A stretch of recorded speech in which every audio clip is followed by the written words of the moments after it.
मोहतरम हज़रात, ये खबर आप तक नहीं पहुंची होगी, लेकिन मैं बड़े दुख के साथ आपको ये खबर दिखा रहा हूं। ज़रा इस तस्वीर को देखिए, यही एक वाहिद सबूत है। ईरान हो सकता है 1-2 दिन में इसका ऐलान करे। बता दूं कि ईरान के अंदर जो तेहरान है, तेहरान में जो न्यूक्लियर हथियार बनाने के जो एक्सपर्ट वैज्ञानिक थे, जो कई तरह के ख़तरनाक कहा जा रहा है कि न्यूक्लियर वेपन बना सकते थे, उनके पास वो स्किल थी।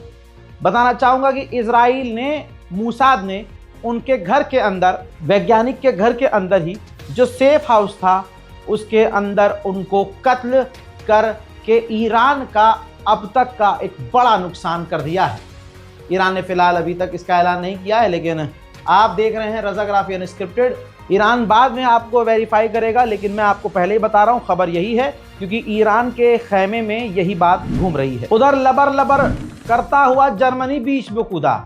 जर्मनी कह रहा है कि ईरान परमाणु हथियार की बात करना छोड़ दे, तभी हम बात करेंगे, जबकि ईरान कह रहा है कि इजराइल हमला करना छोड़ दे, तब हम बात करेंगे ट्रंप से। ईरान के बुशहर जो मिलिट्री बेस है, वहां पर इजराइल ने बड़े हमले किए हैं, जिनकी तस्वीर अब सामने आ चुकी हैं।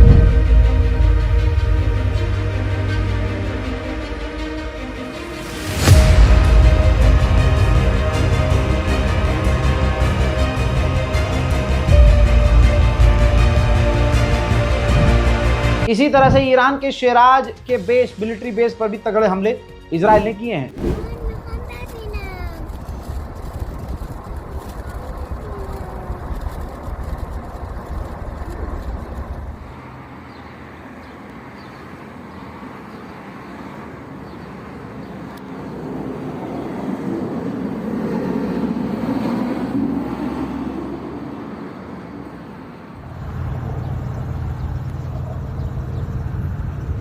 उधर अमेरिका ने ईरान पर और कड़े प्रतिबंध लगा दिए हैं।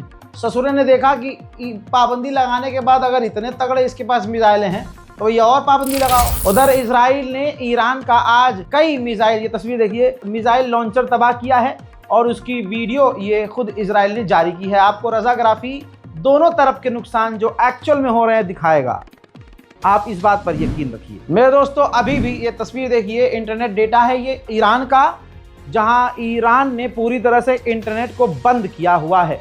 ईरान में आप किसी से इतनी आसानी से इंटरनेट के ज़रिए, व्हाट्सएप के ज़रिए या टेलीग्राम के ज़रिए कांटेक्ट नहीं बना सकते। उधर ईरान के अहवाज के शहर पर भी इजराइल ने बड़ा हमला किया। अब ये देखिए, ईरान के तबरीज के इलाके पर भी इजराइल का बड़ा हमला है। इजराइल पूरे ताकत से ईरान के तमाम बड़ी बड़ी जगहों पर हमले कर रहा है। इसी तरह से ईरान के करमन शाह पर भी इजराइल ने बड़े हमले किए हैं।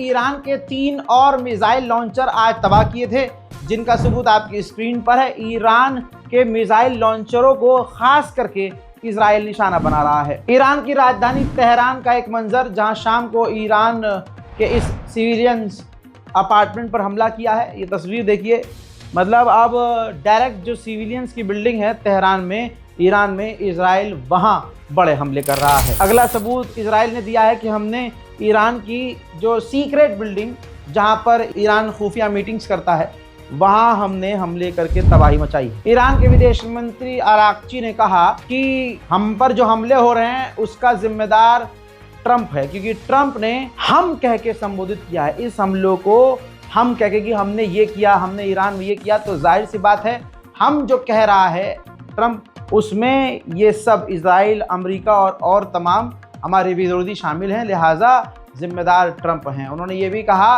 कि हमने सिविलियंस पर कोई हमला नहीं किया, लेकिन अमेरिका और इजराइल ईरान के सिविलियंस को निशाना बना रहे हैं। ईरान ने आधिकारिक तौर पर कहा कि हम तो यूरेनियम कम बना रहे थे, और आप कहते तो हम बात भी कर लेते, डील हो जाती, और अभी भी तैयार हैं कि हम यूरेनियम अपना कम कर सकते हैं।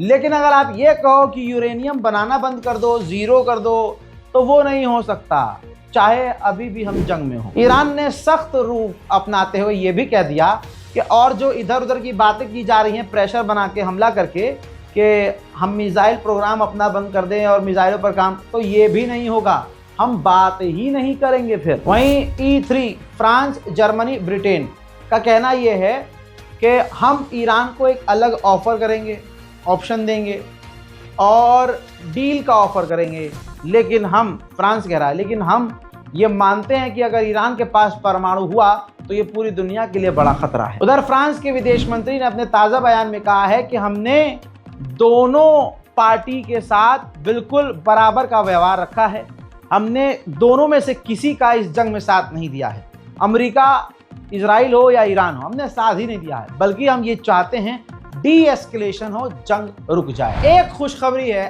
खामनाई के सीनियर एडवाइजर जिंदा हैं, अल्हम्दुलिल्लाह।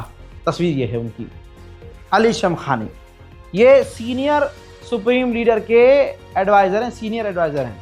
इन्होंने ख़त लिखा है कि मैं घायल हूँ, बहुत घायल हूँ, इजराइल ने मुझे बहुत घायल किया है, लेकिन मैं ज़िंदा हूँ आगा, और मैं अपनी जान को आप पर और आपके हुक्म पर, अपने मुल्क पर कुर्बान करने के लिए तैयार हूँ।